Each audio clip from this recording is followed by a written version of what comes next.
Malinaw po ang aking audio. Malinaw dyan. Okay naman? Okay. So, let's declare Luke 4, verse 18 to 19.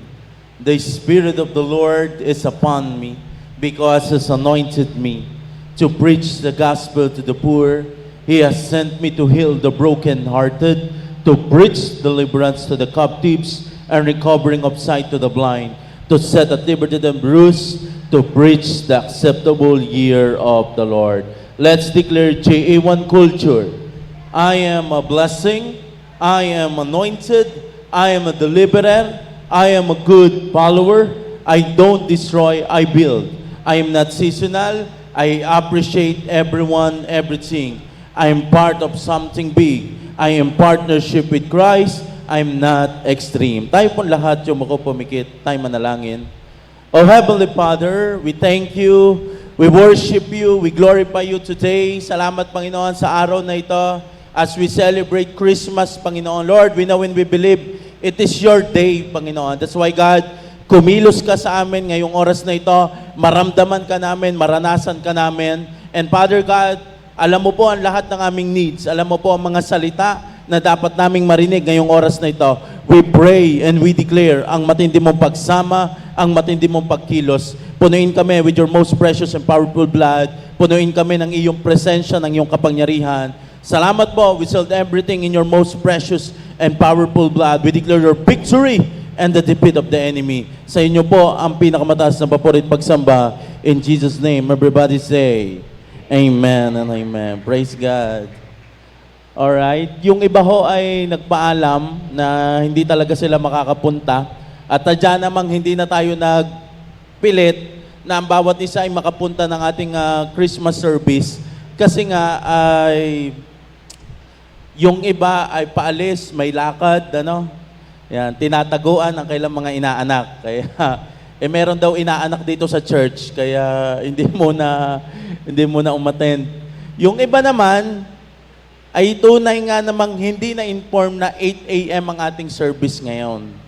Kaya maghintay tayo hanggang mga 9:30. Hintayin natin sila. Praise God. Kantahan mo nga yung nasa katabi mo. Ikaw na ang bahala kung English, kung Tagalog. Ayan. Tingnan mo. Yung iba naman hindi nakakanta, naka-aro agad ang kamay eh. Oh. Ayan. Praise God. So again, by next week, next week na hindi pala, sa Sunday, kala ko'y Sunday na eh. Sa Sunday na po ang ating Christmas party. Yan, palakpakan natin si Lord. Yun po ay mag-i-start ng 1 p.m. Maganda, nandito na po kayo ng 1:00. So after the service, kung malayo ang inyo, I encourage you, wag na kayong umuwi. Dito na lang kayo sa church mag-stay, tumulong na lamang po kayo sa preparation. Then, kasi lalo na kung ang mga anak ninyo ang sasabak or asawa ninyo ang sasabak sa Your Face Sounds Familiar. Yan po ang ating part 1. Mag-start po tayo ng 1:30. So, todo practice na si Willie. Nasa si Willie? Wala. Ay, may naka-duty si Willie ngayon. Merong wawawin. Kaya, hindi si Manny Pacquiao. Kamusta si Manny? Ayun na. Kahapon, huwag kayong maiinggit ha. Ako ang voice coach niyan. Si Robbie ang nagtuturo ng tamang galaw. Si Hazel ang tagatawa. Pag tumawa, ibig sabihin pangit. Ayun. Sino pa? Si Gary B. Kamusta? Ayos na?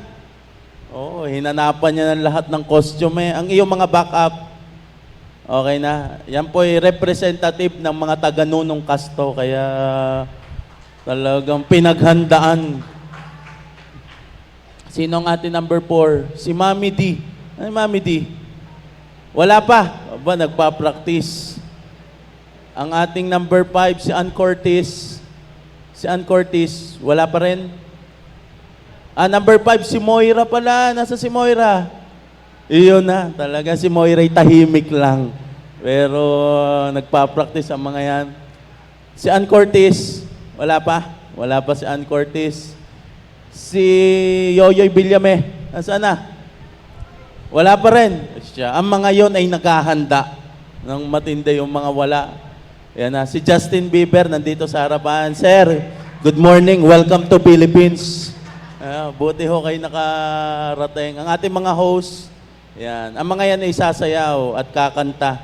Si Daniel Padilla, yan. At saka si Sarah G. Nasaan si Jilo? Wala pa rin. Aba, talagang yung mga wala, yung mga nagpe-prepared ng matindi. And by God's grace, tayo po ay marami ng mga parapol.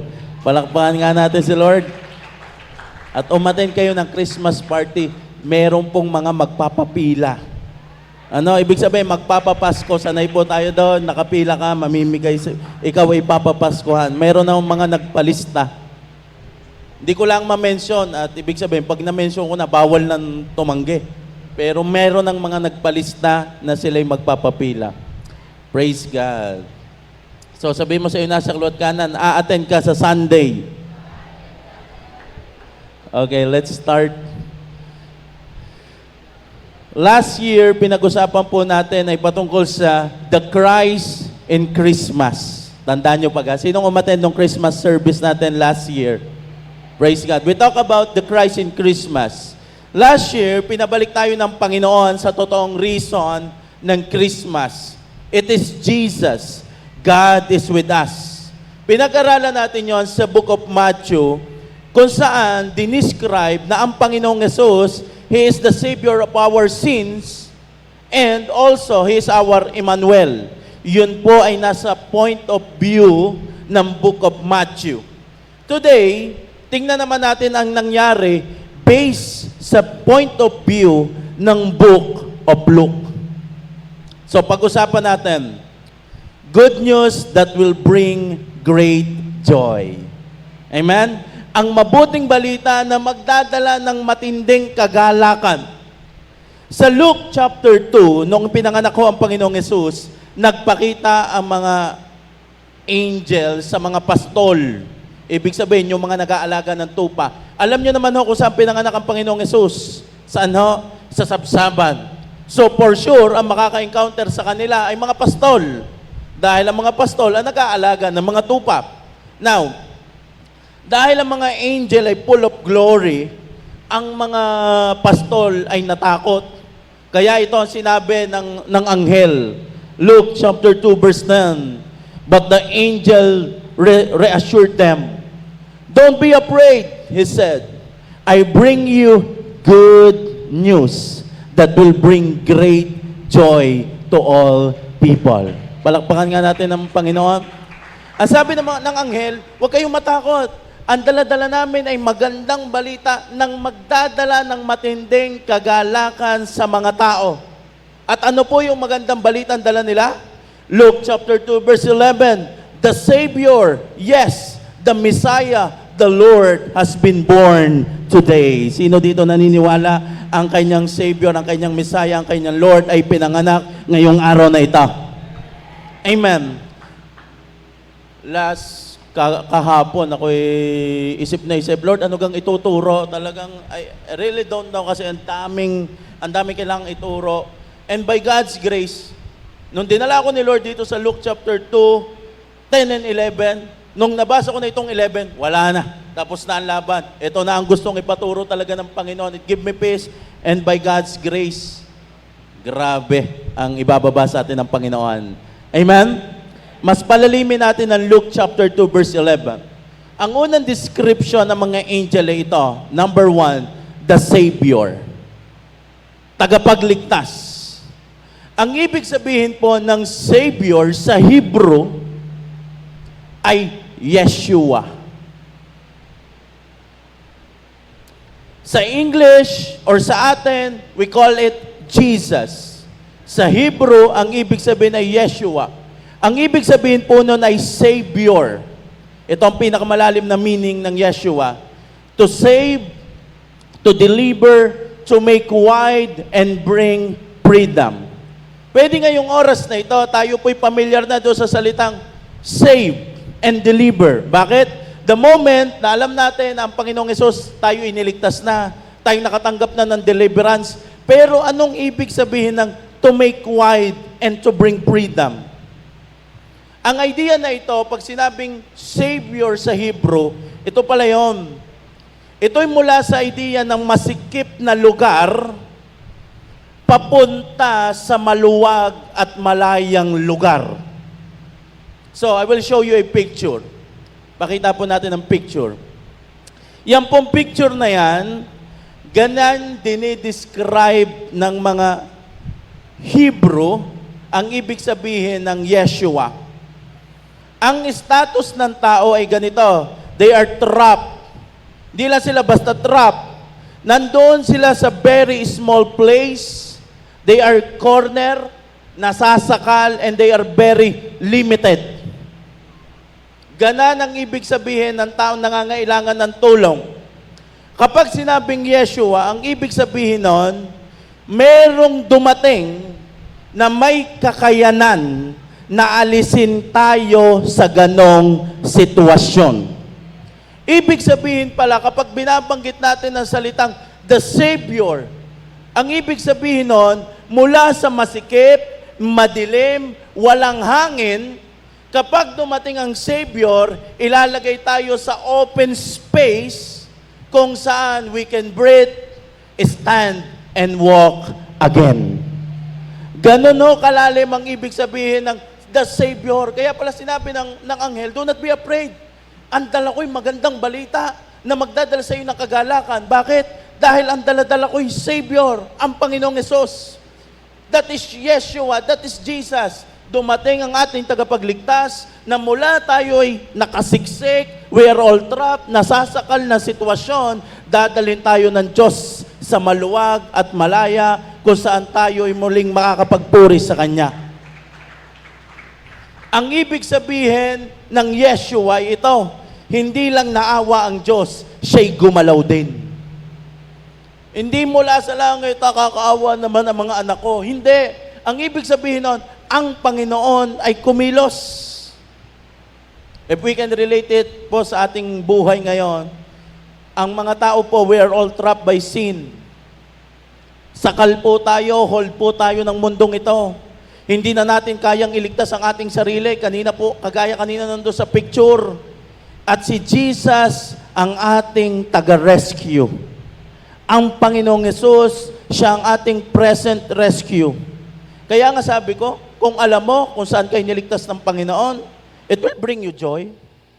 Magdadala ito ng matinding kagalakan.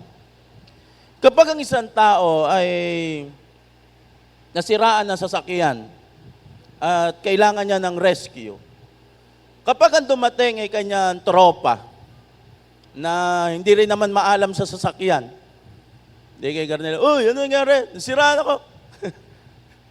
Hindi na yun, bababa. Tama ka? Hindi na bababa. Sige, una na ako. Ingat. Bakit? Ang dumating, kasama lang, pero hindi rin naman maalam. Or kahit pa yun ay bumaba, anong problema? Kahit buksan mo ang makina, hanggat di yun maalam, it will not help you. Tama ka? Kahit gaano katindi ang tropa mo na yan, ang kaibigan mo na yan, hanggat hindi yan maalam sa makina, kahit pa sabihin sasamahan kita hanggang maayos sa sasakyan na yan. Hindi na, umuna ka na, okay lang ako dito. Hindi kayo parang, kasi alam mo sa sarili mo, hindi ka rin naman makakatulong masyado. Hindi magagawa ng kaibigan mo kahit siya'y mag-TikTok. Hindi maiibsan, sira ang sasakyan mo kahit paanong TikTok ang gawin mo dyan sa harapan. Hindi mo mapapasaya ang kaibigan mo. Pero pag ang dumating, kahit hindi niya tropa, hindi niya masyadong kakilala, pero mekaniko, yun ang magbibigay sa kanya ng ngiti. Tama ka? Are you getting the point? Why? Kasi dumating ang taong kailangan niya. Someone na kayang ayusin ang problema niya. Nagigets niyo ako? At kapag dumating kayo doon sa point, hindi mo matatawag na ang Savior ay yung kaibigan mo na bumisina sa iyo at sinabi, pre, una na ako Ingat ka dyan. Ang matatawag mong Savior is someone na bumaba, pinakailman ang makina, nag-ayos ng sasakyan mo at ikay nakaalis. Amen. Another example. Kapag ikaw ay in need ng pera, at ikaw ay lalapit sa isang tao, alam mo kayo, magsasabi ka lang ang sasabihin agad sa iyo, kapatid, wala akong kahit na ano, prayer na lang ang iaalok ko sa'yo. Ikaw pangiti-ngiti, okay lang. Pero deep inside, malungkot. Why? Kasi hindi rin naman naibigay ang iyong needs. Kahit pa ikay pag-pray, Lord, ito pong aking kapatid na ito, iyo pong i-bless. Kaya nakangiti, salamat sa prayer mo. Pero deep inside, there's something na, wala, hindi pa nasusolusyonan ang problema ko. Pero kapag ka meron sa iyong nagpahiram ng pera, kasi yun ang iyong needs. Ay, naku, samba, hallelujah, praise the Lord. Ikaw talagang, thank you Jesus. Grabe ang pasasalamat. Why? Dahil dumating yung tunay na magbibigay ng pangangailangan mo. At sasabihin ko sa iyo, hindi aksidente na ang Hebrew name ni Jesus ay Yeshua. Bakit? Dahil siya ang Diyos na magbibigay ng mga pangangailangan mo. Siya ang Diyos na sasagot sa mga problema mo. Alam niyo po ba, iba pang description ng word na Yeshua sa Bible ay ito Diyos na pumasok at nakisiksik sa buhay mo. Ibig sabihin, someone na ikaw ay nakatrap doon sa place na yon, Diyos na nakipasok din para para tulungan kang i-rescue palabas. Ganon ang ibig sabihin ng Yeshua. Kaya pwede ngayong araw na ito, ikaw ay nandoon sa sitwasyon na parang masikip ang kasalanan, masikip ang taong ito, kaliwat kanan ang pressing, masikip ang trauma, masikip ang takot, masikip na finances. I tell you, hindi lang ang langit nakatingin at sinasabing, sige nak, nag-teacher ako dito sa iyo sa langit, ayusin mo ang buhay mo. Ang sineselebrate natin ngayong araw na ito ay nasabi na sa book ng Isaiah chapter 9 verse 6, For a child is born to us. A son is given to us.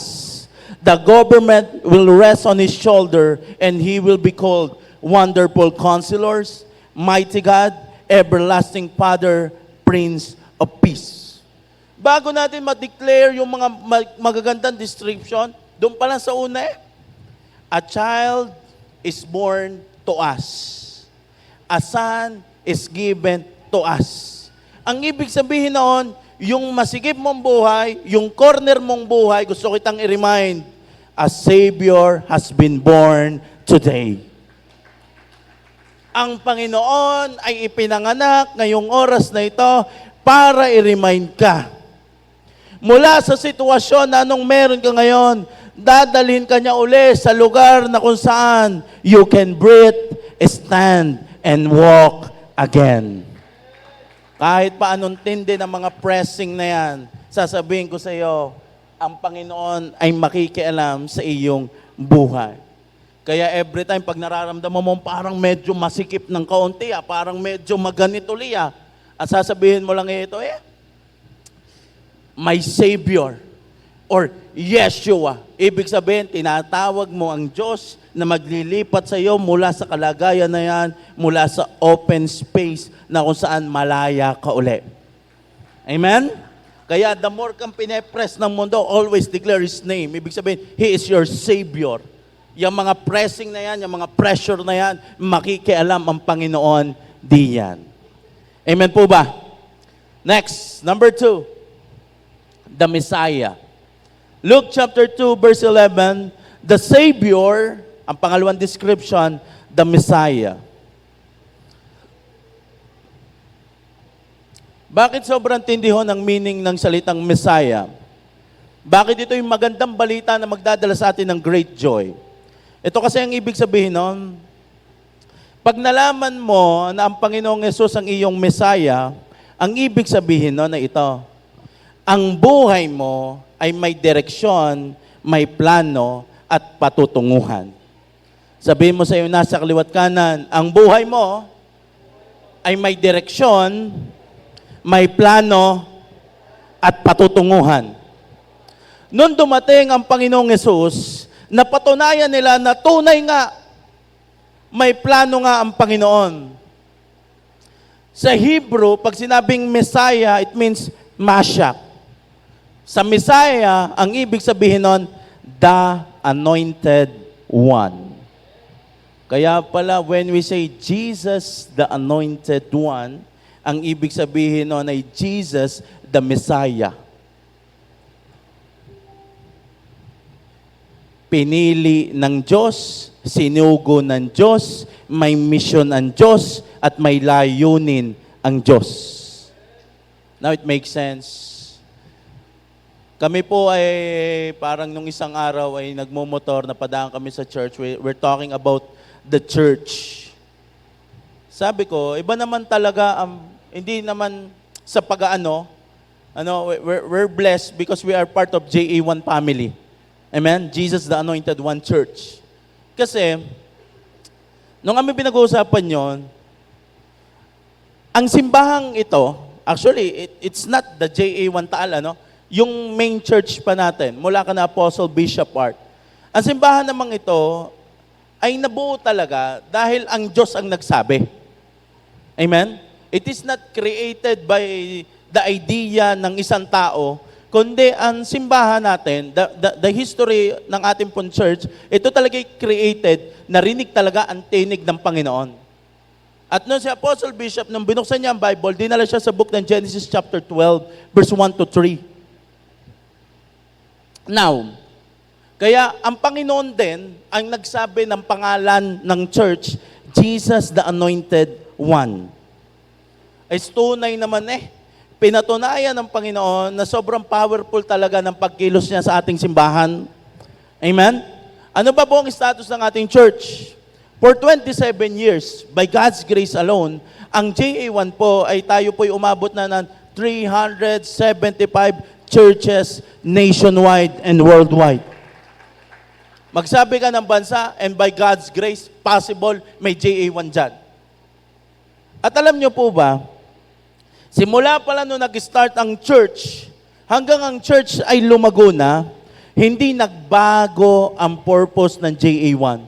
Lagi pa rin, iisa pa rin ang bukang bibig ni Bishop. Inner healing and deliverance. Malagyan ang lahat ng cities and municipalities. Ito yung simbahan na meron talagang malinaw na purpose. Kaya kagabi, nung pinag-aaralan ko ang ibig sabihin ng Messiah, lumabas ay Anointed One. Kaya pala ang ating talagang simbahan, napakalinaw ng purpose. May plano, may layunin, at may patutunguhan. At hindi lang ito yon.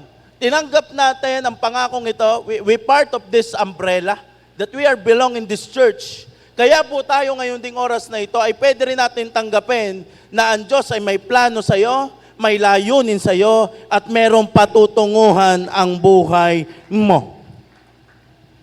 Kaya kung ikaw ay nagtatanong, para saan ka ako? May patutunguhan pa ba ako? I tell you, sabi mo sa iyo nasa kaliwat kanan, meron pa. If you are questioning, ako gay nandun pa ako sa peak, ako gay nandun pag ako sa aking kalakasan.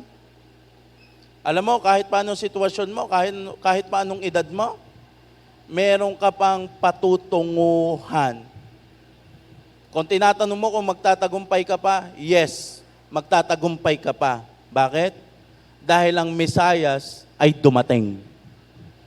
Ganon ang ibig sabihin ng Messiah. Sa Old Testament, 3 po ang ina-anoint. Prophet. Ang mga prophet, sila'y nagsasalita para sa Diyos. Ibig sabihin, nakaka-receive sila ng mga salita galing sa Diyos, isinisigaw nila sa tao. Mga priests, sila naman yung naglalapit ng tao sa Diyos. And king, sila naman ang mga namumuno para sa Diyos. And I tell you, nung dumating ang Panginoong Hesus, pinag-isa na lang ang lahat yon. Ang Panginoong Hesus na ang naging prophet, ang Panginoong Hesus na ang naging priest, ang Panginoong Hesus na ang naging king.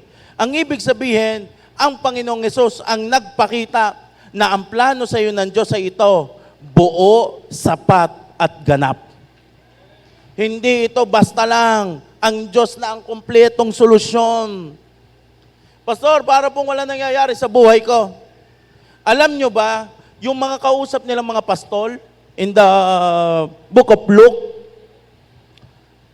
sila po ay nag-intay ng 400 years.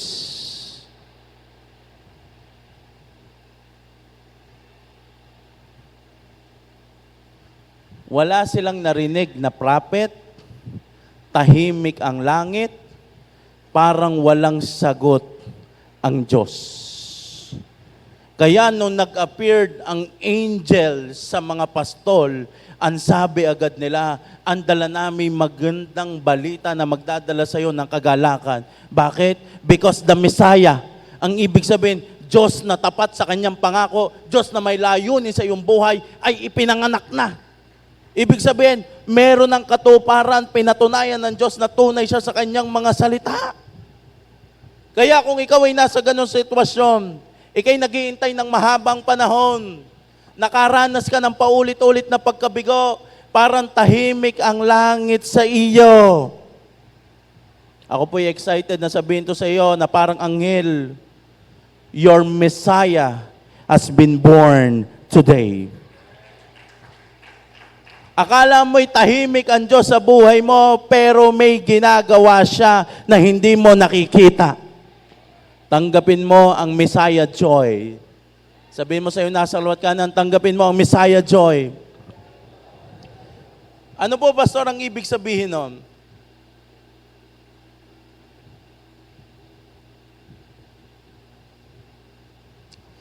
Ang ibig sabihin po na Messiah joy, wait lang ha, ang akin lang nagpipindot ng kanya. Yan. Nagpipindot ng kanya Dinadala na agad ako sa dulo. Gusto na atay patapos. Nasa ilalim na lahat. Conclusion na agad Alright.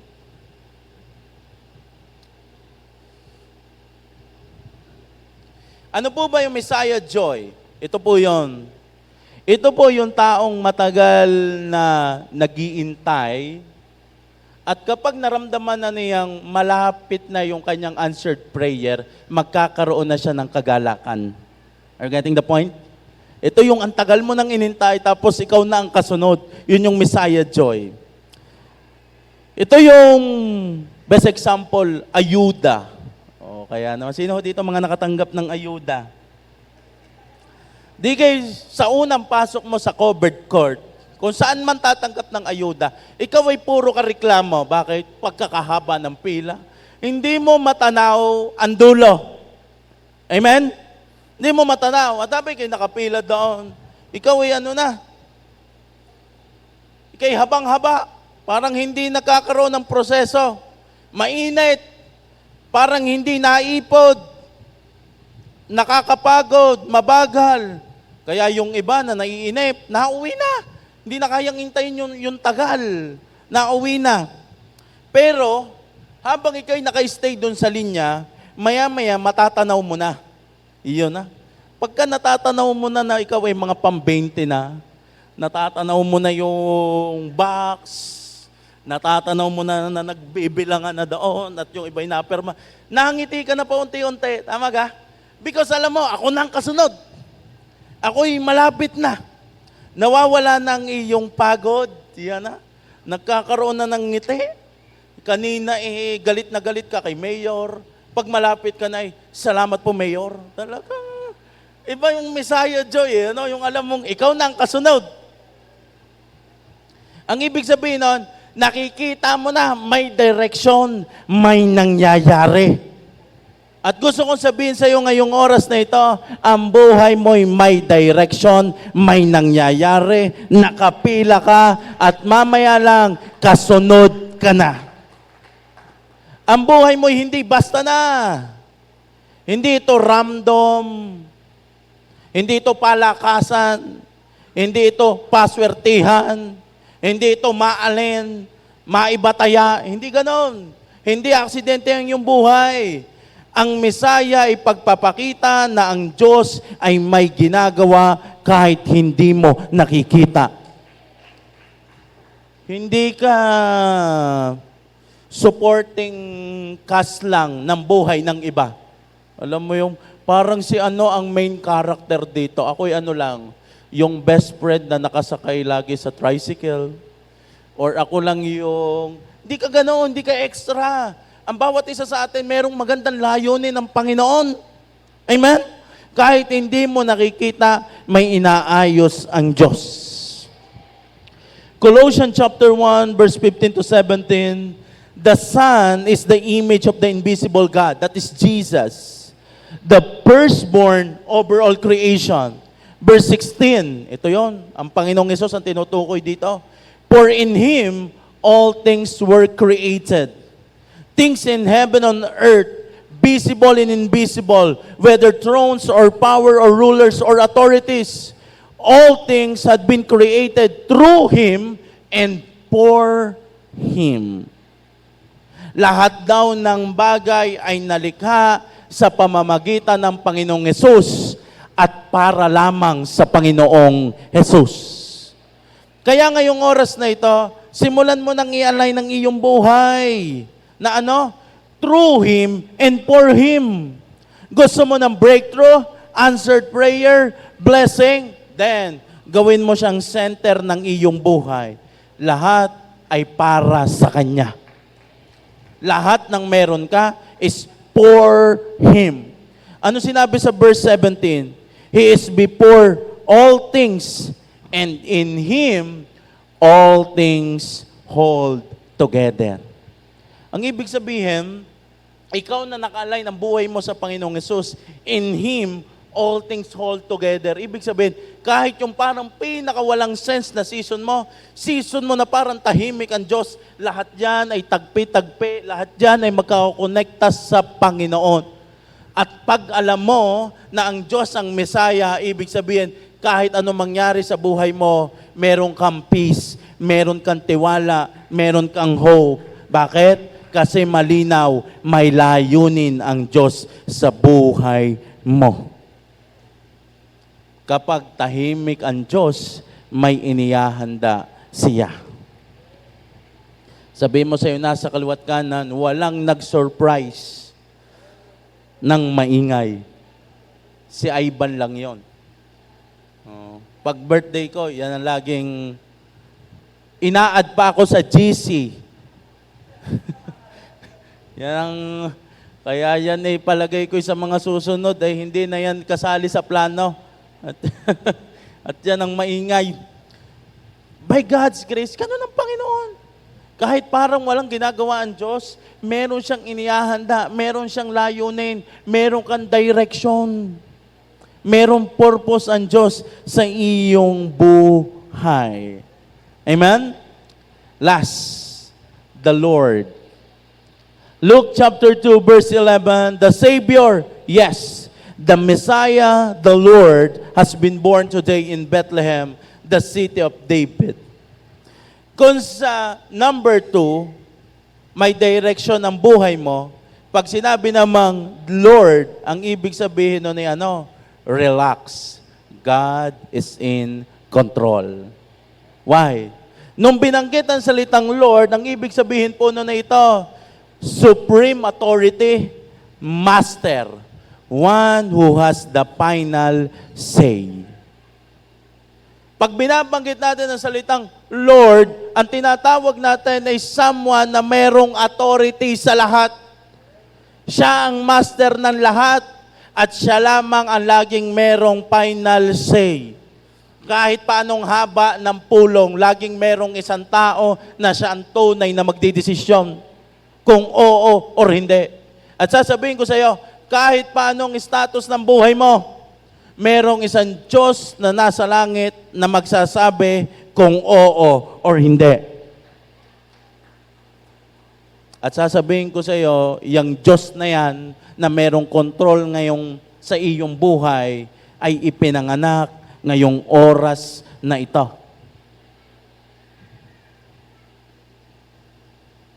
Ang Panginoong Hesus, siya po'y dumating sa pinaka-imposible at pinaka-complicated na sitwasyon.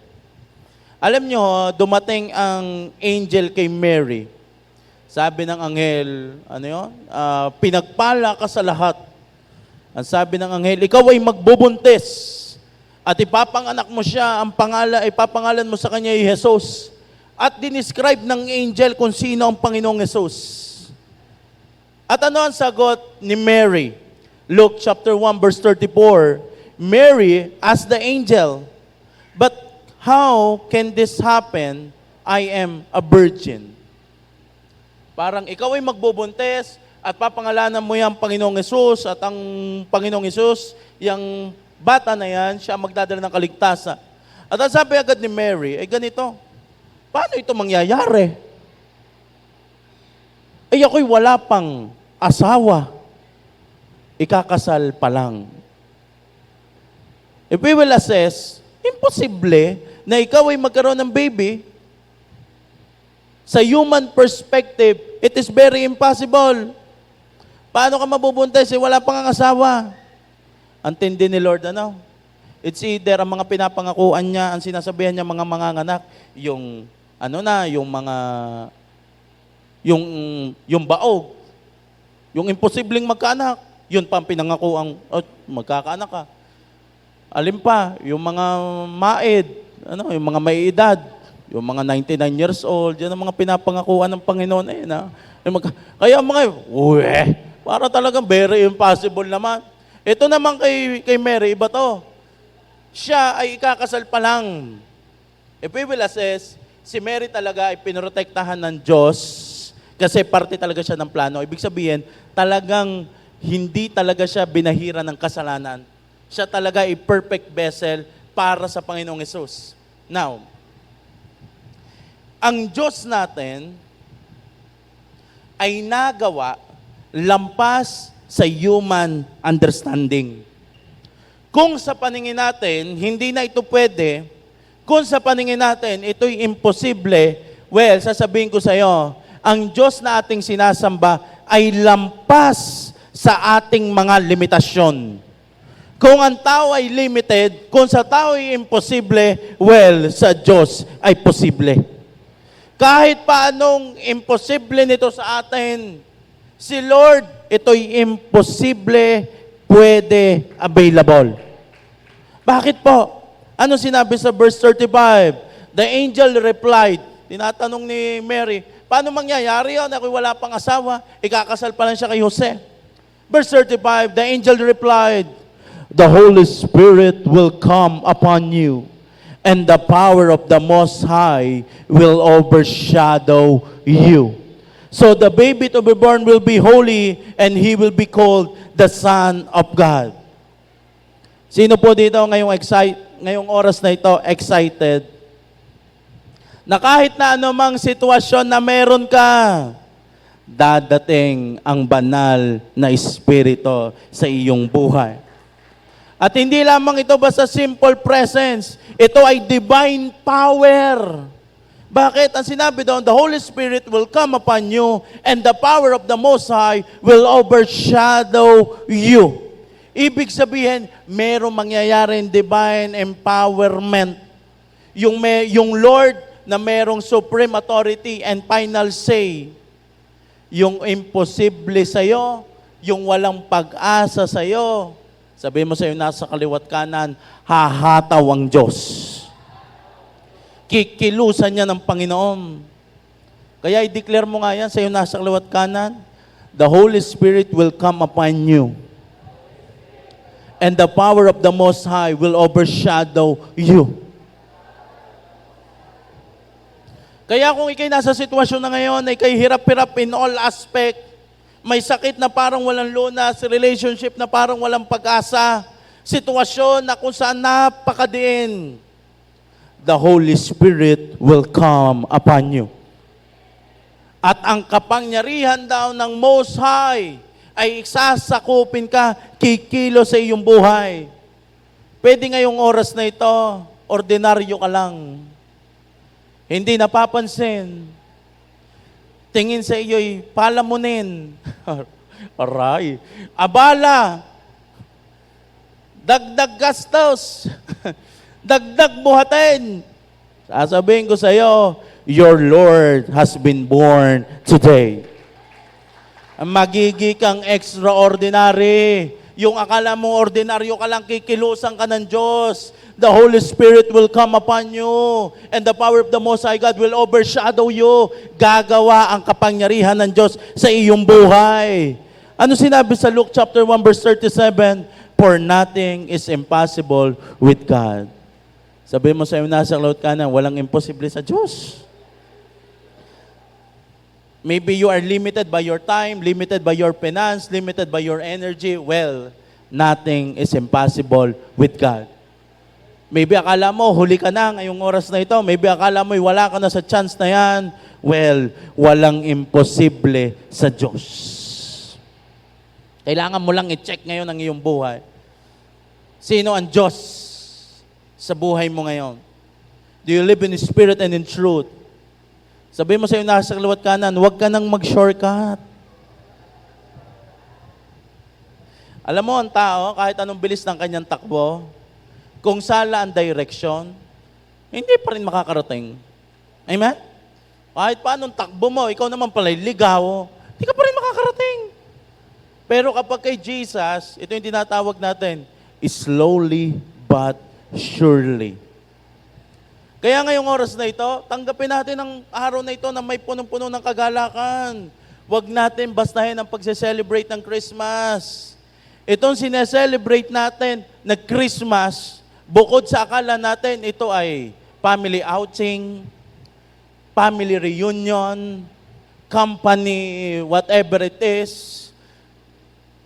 Ito ay matinding celebration ng langit na kung saan ang langit ay tinagpo ang pangangailangan ng lupa. Paano dinescribe ito ng angel? Luke chapter 1 verse 31 to 33, you will conceive and give birth to a son and you will name him Jesus. At sino daw ang Panginoong Hesus na ito? Verse 32, he will be very great and will be called the Son of the Most High. The Lord will give him the throne of his ancestor David. Verse 33, and he will reign over Israel forever. His kingdom will never end. Ibig sabihin, itong Diyos na dumating, itong tinatawag nating Savior, Messiah, itong tinatawag nating Lord, ito'y Diyos hanggang sa future. Ito'y Diyos na matindi na kung saan ang langit ay nagsisigawan.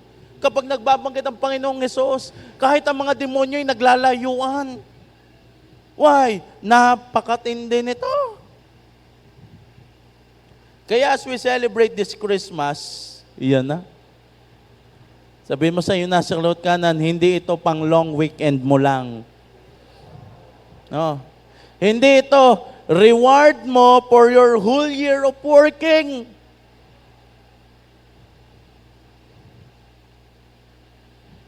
Ako'y magsasalita bilang inyong ama sa pananampalataya. Ano? Sabihin mo sa'yo nasa kaliwat kanan, huwag kang shashat. Diyos ito, birthday ito ni Lord para ito sa Panginoon ginagawa kung saan-saan tapikin mo nasa kaliwat kanan, sabihin mo, huwag kang makikipag-date sa maling tao. Siyempre, today, we will glorify His name. Amen? Kung alam lang natin kung paano ang mga anghel ay nagpupuri, sige, palakpakan nga natin si Lord. Kung alam lang natin kung paano ang Panginoong Hesus ay pinupuri sa langit, nagse-celebrate sa pagdating niya dito sa lupa, wag nating kalilimutan ang totoong essence noon. Amen? Na ang ating Savior, na ang ating Messiah, na ang ating Lord ay dumating. Kaya wag nating wag nating ibahin. Bumalik tayo doon sa tunay na pattern. I thank the Lord na ikaw ay nandito ngayong oras na ito, pinatunayan mo na ang Diyos na sinasamba mo ay priority mo.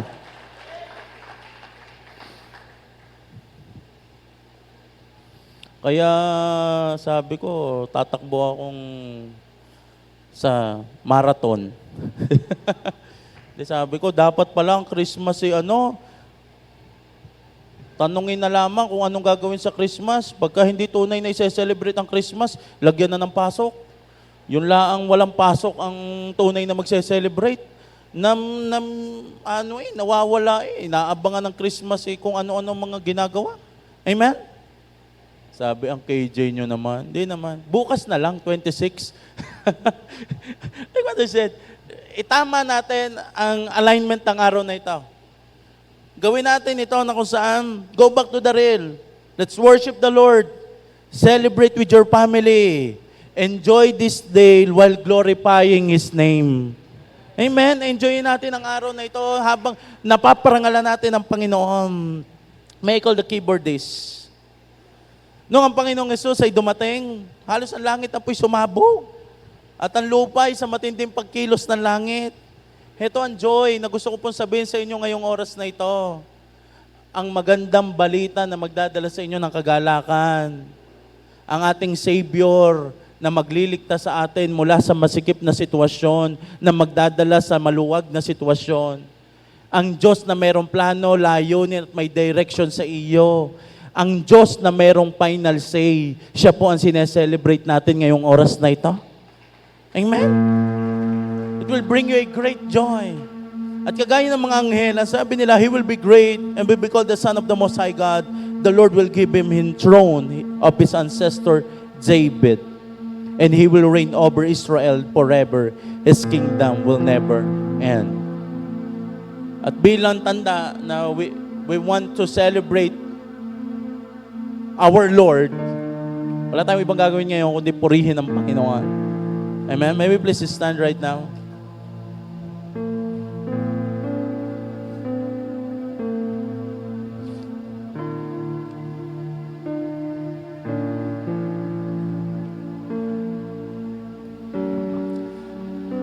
Let's go back to our main verses. Luke chapter 2, verse 10 to 11. But the angel reassured them, don't be afraid. Ikaw ngayon na nasa sitwasyon mo ngayon, ikaw ngayon na kung ano man katayuan mo ngayon, the Lord is saying to you, don't be afraid. Huwag kang matakot. Why? Dahil ngayong oras na ito, ngayong araw na ito, I will bring you a good news that will bring great joy. Hindi lang magandang balita, kundi magandang balita ng merong kagalakan. At ano po yun? Luke chapter 2 verse 11. The Savior, yes, the Messiah, the Lord has been born today in Bethlehem. Ang ating Panginoon ay pinanganak ngayon. May you please close your eyes right now.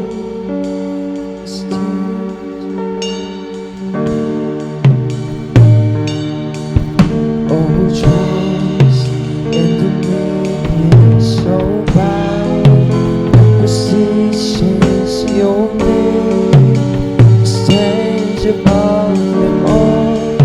Come on, i-align natin ang ating puso ngayong oras na ito.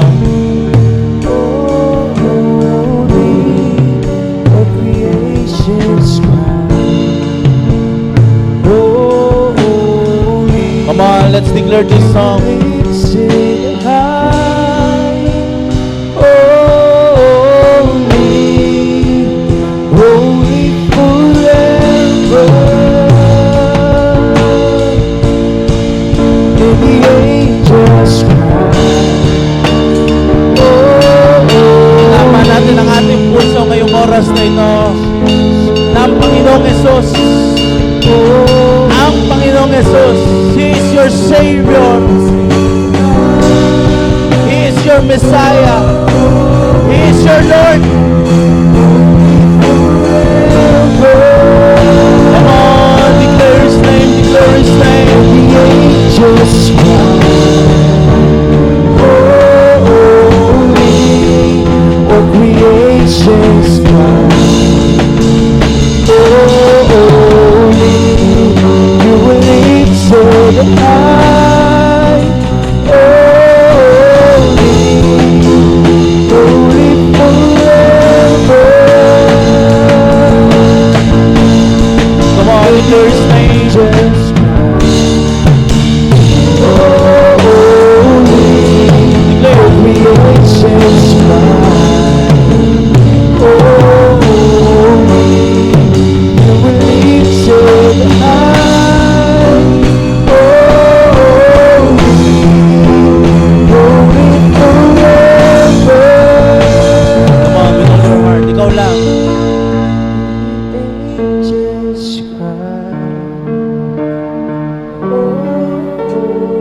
on, worship His name. Oh, creation He deserve it. cries. Jesus deserve it.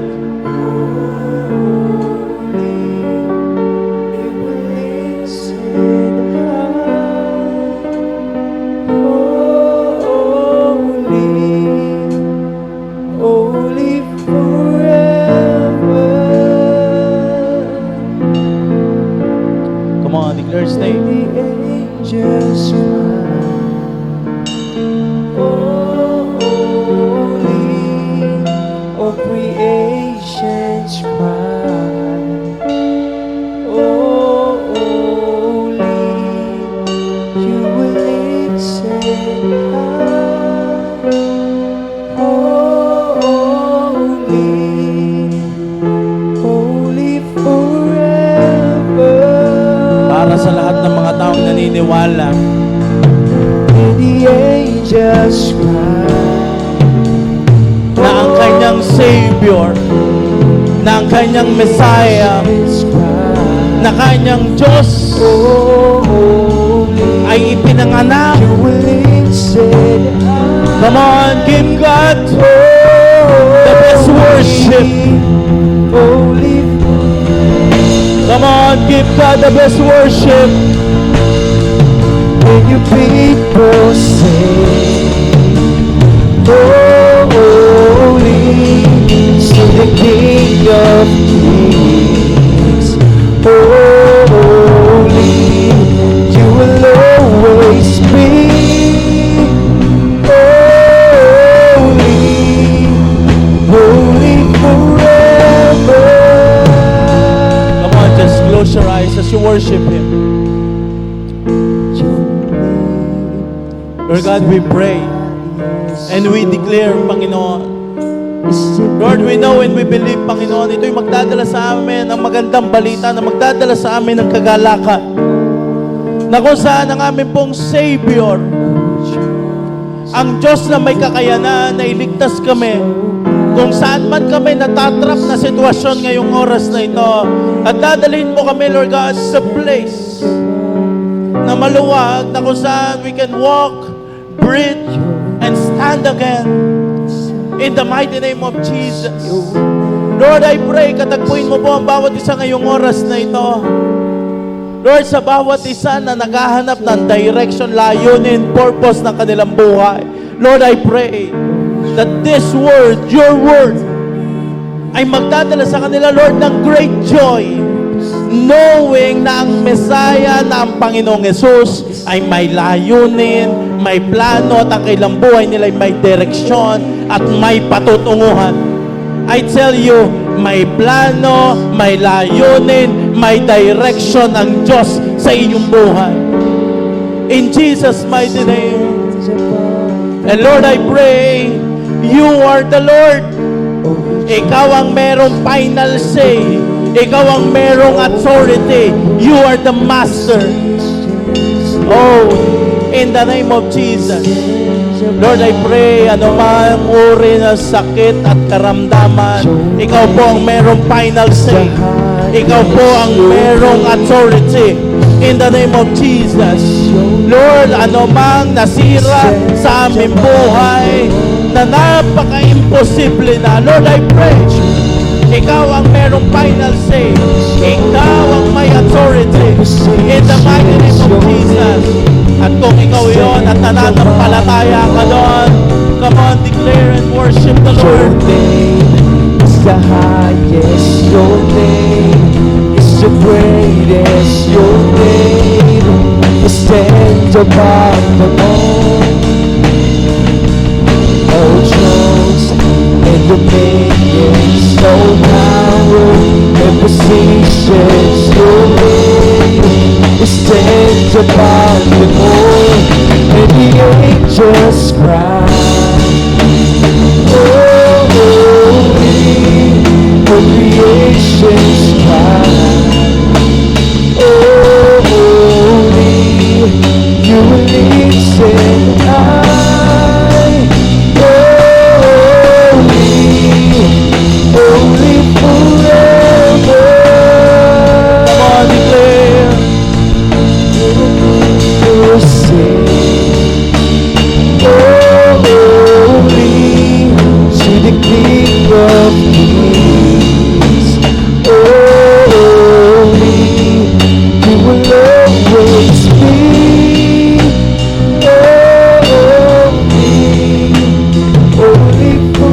For the last time, raise your hand. Raise your hand.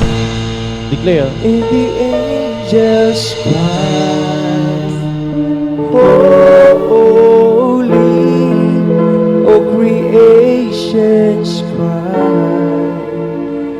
holy, you will lifted high, holy forever. For the last time, I will declare to you this verse. Don't be afraid. I bring you good news that will bring great joy. The Savior, yes, the Messiah, the Lord has been born today. Lord, tinanggap na po namin ito. We seal it with your most precious and powerful blood. Mangyayari, magaganap. We thank you, Father God, sa iyo po lahat ng pinakamataas na paborit pagsamba. In Jesus' name, everybody say, Amen and Amen.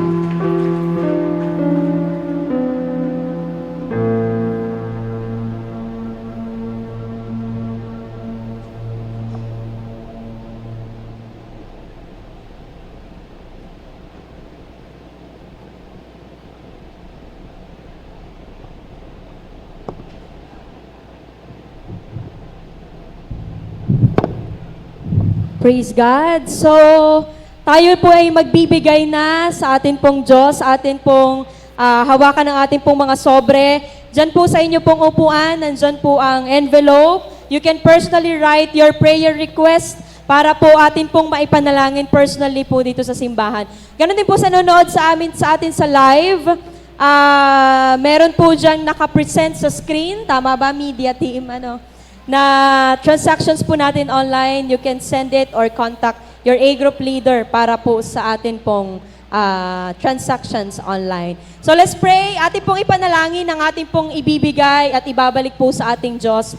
Let's pray. Heavenly Father, God, maraming pong salamat sa lahat po ng pagpapala, sa pabor, Lord God, at lahat po ng mabubuting bagay na ipinagkakaloob niyo po sa amin. Lord, sa oras pong ito, Panginoon, we glorify, we bless your name, Lord God. As we give back, Panginoon, as we give para sa iyo, Lord God, we pray, i-multiply niyo po lahat ng sources, magkaroon ng masaganang ani ang bawat isa, Panginoon. Bless everyone, Lord God. Maging ang buo nilang pamilya, hanap buhay, businesses, trabaho, lahat po na pinagkukunan ng resources will be blessed in Jesus' mighty name. Lord, be the center, Panginoon, ng resources ng bawat isa. Pakialaman mo po at pagpalain mo, i-multiply mo at gawin mo kaming mabuting katiwala. In Jesus' name we pray.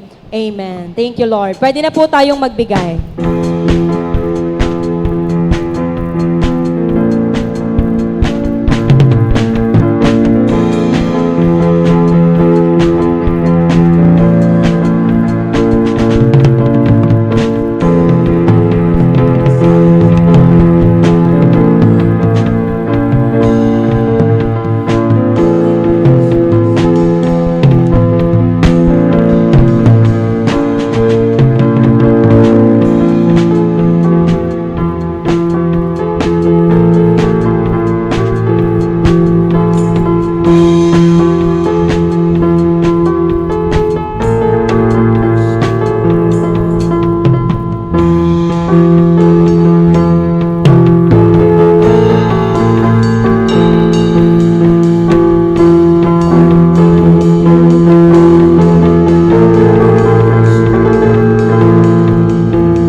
Ating pong extend, stretch ang ating kamay sa mga offering box. So, Heavenly Father, we worship you, God. We glorify you. Patunayan mo po ang iyong pangako, Panginoon. Ito po'y mag-manifest sa buhay ng bawat isa. At Lord, maganap ang totoong essence ng aming pong pagbibigay. We thank you, Jesus. In Jesus' name, amen and amen. Ipag-pray po natin ng bread and juice. Panginoon, sa pag-partake po namin ng bread and juice na ito, mag-manifest po ito sa aming buhay. In Jesus' name, amen. Pagkuha po natin ng bread and juice, maaari na po tayong tumayo.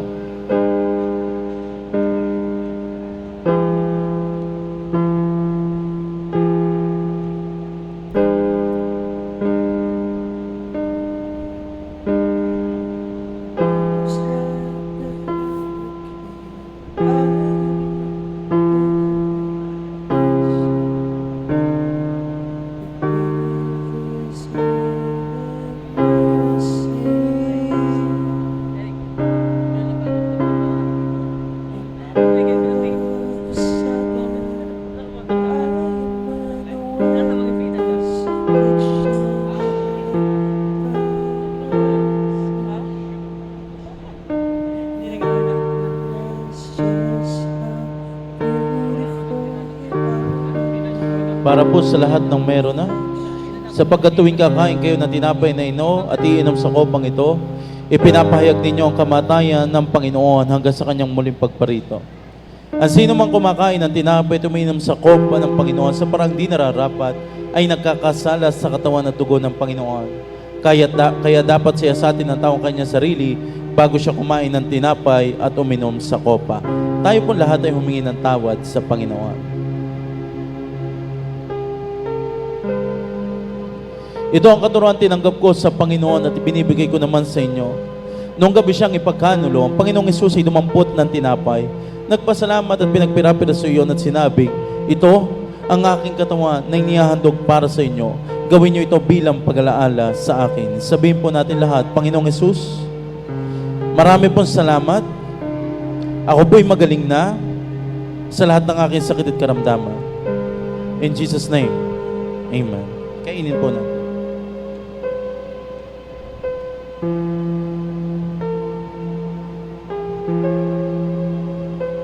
Matapos magapuna, dumapot siya ng kopa at sinabing, ang kopang ito ay ang bagong tipan ng Diyos na pinagtibay ng aking dugo. Tuwing iinumin niyo ito, gawin niyo ito bilang pag-alaala sa akin. Sabihin po natin lahat, Panginoong Hesus, marami pong salamat. Ako po'y malinis na sa lahat ng aking karumihan. Mahal na mahal kita. Paglilingkuran kita habang ako'y nabubuhay. In Jesus' name, Amen.